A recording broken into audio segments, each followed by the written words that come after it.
Donc, la grande question est la suivante. Comment développer un corps sans douleur et fonctionnel? Pourquoi, quand on touche le fond, quand tous les voyants sont rouges, le corps trouve toujours un moyen d'être plus fort, plus résilient, plus intelligent? Telle est la question, et ce podcast vous donnera des réponses et des pistes de réflexion. Je m'appelle Koulouf Suzanne, coach en mouvement et en mobilité, et je vous souhaite la bienvenue sur mon podcast La santé, ça se bouge.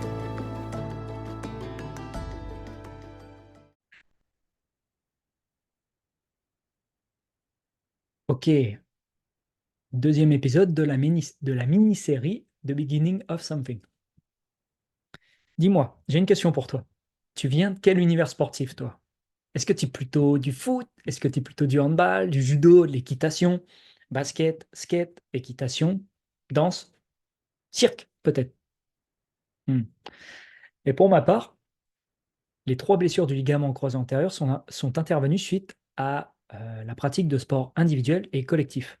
La première rupture du LCA, elle a eu lieu à mes 16-17 ans au handball. La deuxième, elle a eu lieu en 2015 à mes 21 piges au handball aussi.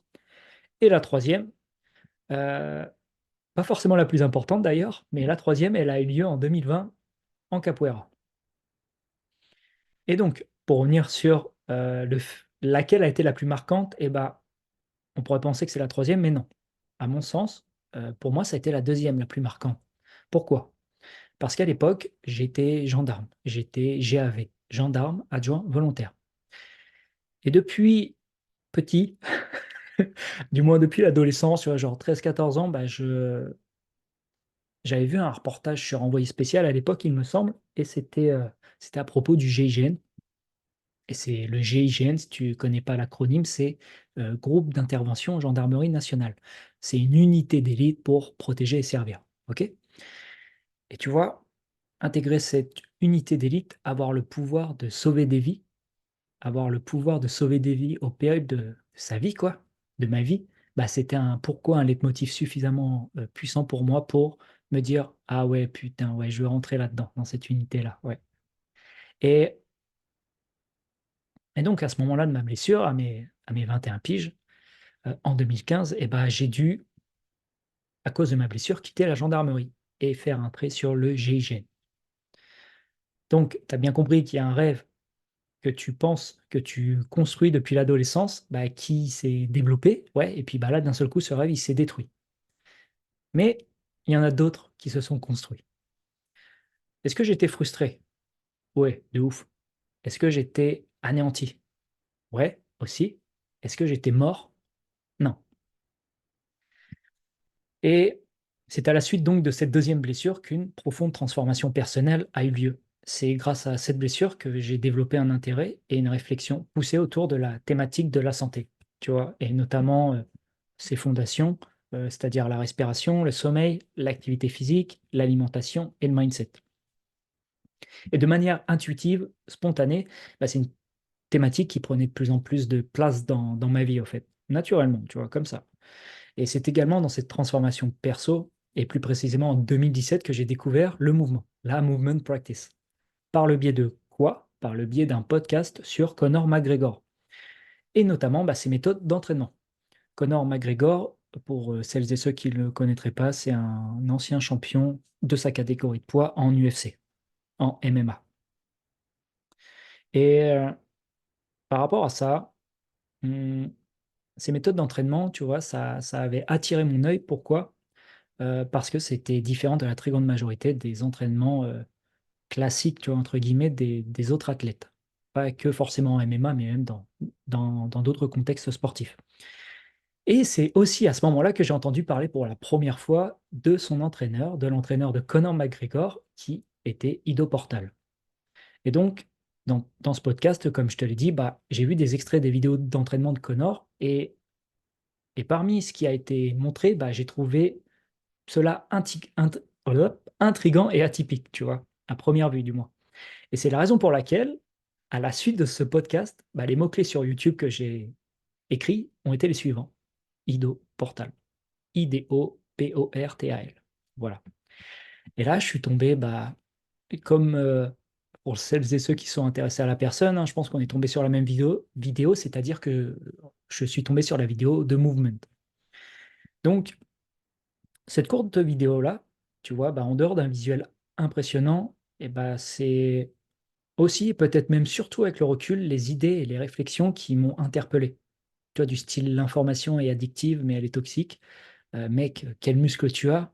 Non, ça on s'en fout, mais quel pattern tu as? Qu'est-ce que tu es capable de faire avec ton corps? Tu vois, est-ce que tu es capable de grimper, tirer, pousser, sauter, ramper, glisser, etc., etc.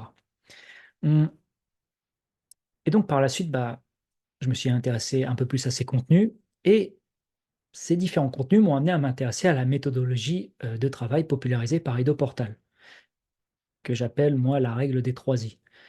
Isolation, intégration, improvisation. On va y revenir un tout petit peu plus tard.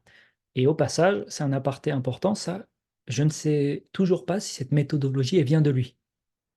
En vrai, je m'en moque qu'elle vienne de lui ou, je ne sais pas, ces méthodologies des arts traditionnels chinois, mais je ne suis même pas sûr de ça. Mais en tout cas, c'est suffisamment pertinent à mon sens pour pouvoir t'en parler aujourd'hui. Donc, III, ok? La méthodologie du travail, isolation, intégration, improvisation. C'est un concept souvent utilisé dans la pratique du mouvement, la movement culture. Et là, je vais t'en faire une brève explication de chaque étape. Donc, isolation, ce serait apprendre un mouvement, un pattern de manière isolée. Un pattern, c'est une autre manière de dire un mouvement. Ok.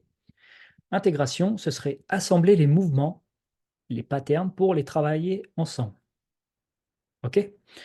Et l'improvisation, ce serait exprimer le flot des mouvements sans réflexion ni jugement. Si tu veux une autre approche de l'improvisation, bah, ce serait déconstruire l'intégration. Tu vois, l'intégration, j'ai évoqué le fait que c'était assembler les mouvements pour les travailler ensemble. Donc assembler les mouvements va partir du principe qu'un mouvement qu'il y ait un mouvement A, un mouvement B et un mouvement C. Ces trois mouvements-là, on va les associer, ça va faire A plus B plus C. On va les associer dans une séquence. OK? Ensuite, une fois que tu l'as plus ou moins maîtrisé, mais on va partir du principe que tu la maîtrises, et ben on va pouvoir improviser avec cette séquence-là, ABC. C'est-à-dire qu'on va pouvoir la déconstruire.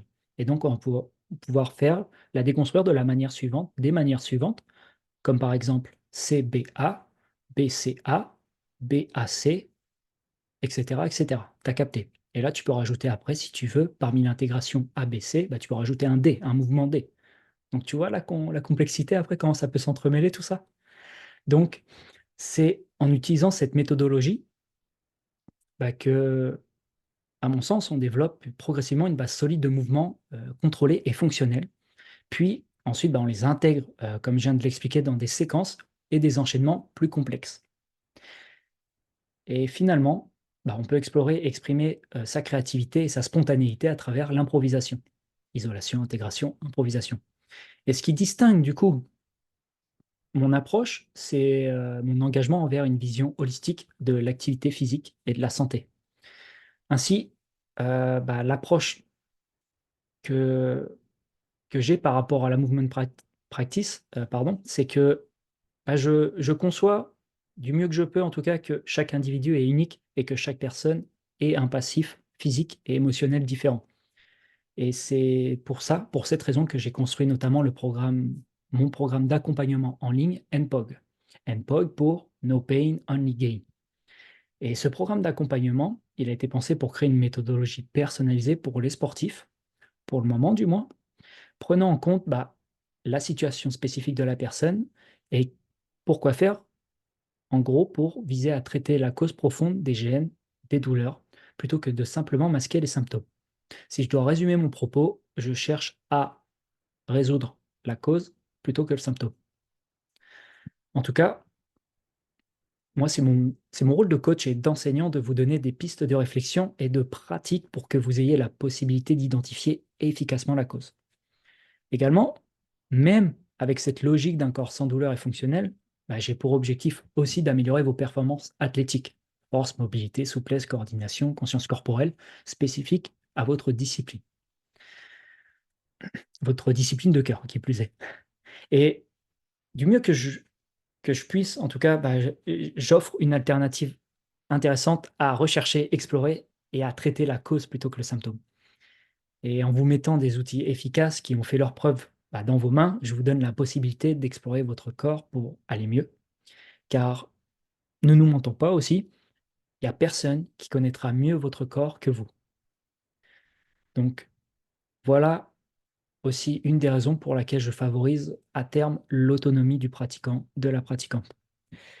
Et pour finir avec cet épisode, moi j'étais peut-être comme toi à une époque, c'est-à-dire que j'étais à peu près sûr de mes capacités fonctionnelles et sportives, malgré les blessures que j'avais pu avoir auparavant.